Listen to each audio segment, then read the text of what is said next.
this is Yana Smakula for SimonsSaysStamp.com. Welcome back for another Yippee for Yana video. Today we are making a summer birthday card with a sea theme to it.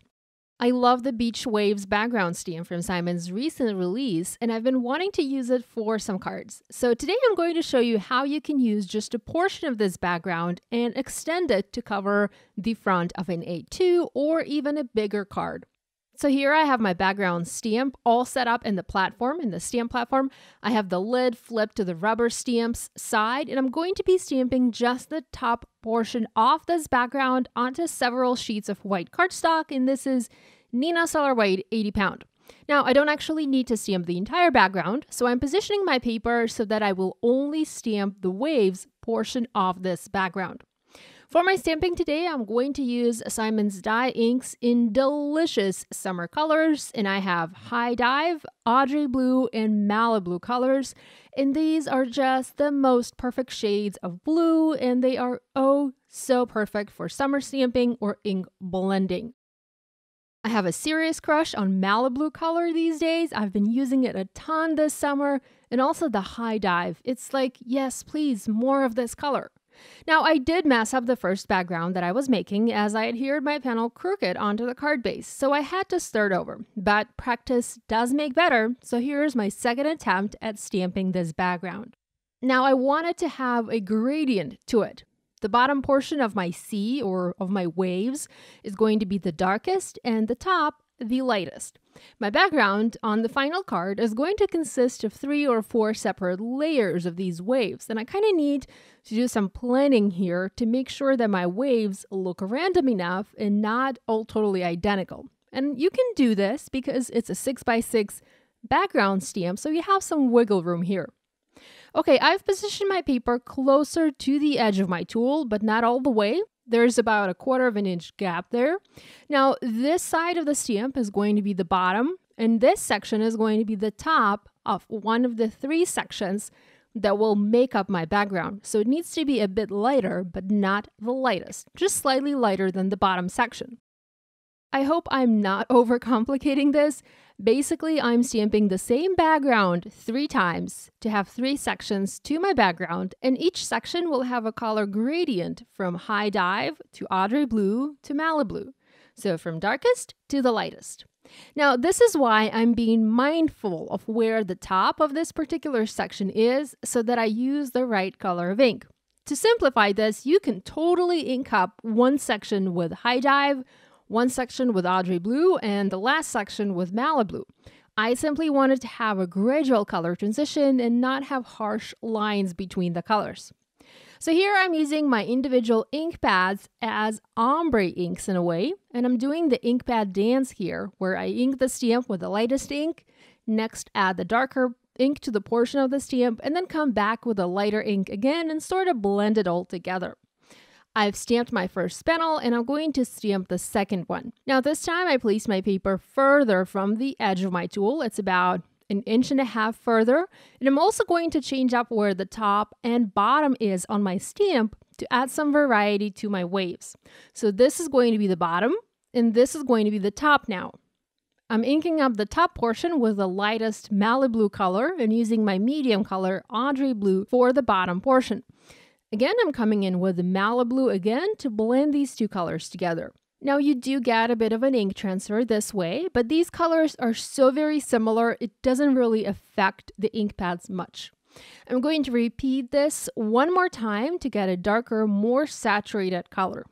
So here I have my first 2 panels ready, and I'm going to place them on my desk just like so that I don't forget where the top and where the bottom is on each of the panels. I'm stamping my final background, and this time I place my cardstock somewhat centered in regards to the background stamp, and I'm stamping the entire panel using MALIBLUE. And here again, the top is the top and the bottom is the bottom.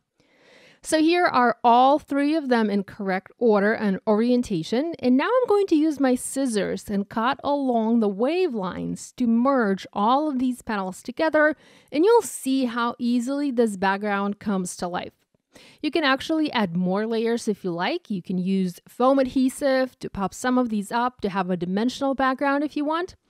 At first, I wanted to make an A2 card, But later, seeing how I had a ton of background space, I decided to make a taller card. Now, I'm always inspired by Christina Warner and how she makes these super fun and tall cards, and I decided to give them a try. So I folded my paper to 4 1/4 wide by 8.5 inches tall, and I will trim it later to be shorter. I started adding my stamped background from the top down, and I first added the one stamped in MALIBLUE.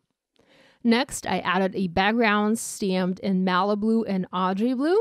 And finally, I added one stamped in AUDREY blue and High Dive. I took this to my paper trimmer and cut that excess white paper off. My card ended up being 4 1/4 wide by 7 3/4 inches tall. Next, I'm going to stamp some critters. I want this to be a sea birthday kind of party card. So I'm stamping a crab, a starfish, and a fish from Under the Sea Animals stamp set. I'm using my intense black ink as I will be coloring these with Copics, and I'm stamping 2 of each. I also need a sentiment for this, and I'm going to white heat emboss Party from the Cassie Zelski's Birthday PALOOZA stamp set. I want to add some emboss resist and some ink blending for a pop of color. I've heat set it, and now I'm using Sunshine for the bottom part of this party. And Hollyhock, and both of these are dye inks from Simon Says Stamp, so I'm using Hollyhock for the top portion of the party. And I just love how these two colors blend one into another for a bright spot of color. And did you guys notice I'm like totally into ink blending these days? I don't know why I resisted this technique for such a long time. It's fantastic, you know? To color my critters, I'm using red and yellow markers. I'm starting with R39, and next using R24, and finally R22 as my lightest color. And I'm doing just simple Copic marker coloring. I will add some white pen details to these later once the ink is dry. Now for my yellow colors, I'm using Y35, Y15, and Y11 colors. And again, it's just super simple coloring. I used coordinating dies and cut all of these out, including the word party. And I just love that there are dies for that. And I'm now ready to assemble everything together. I'm starting by adhering the party somewhat in the center, a bit closer to the top of my background. And by the way, this is the first time ever that I'm making a non-standard card size.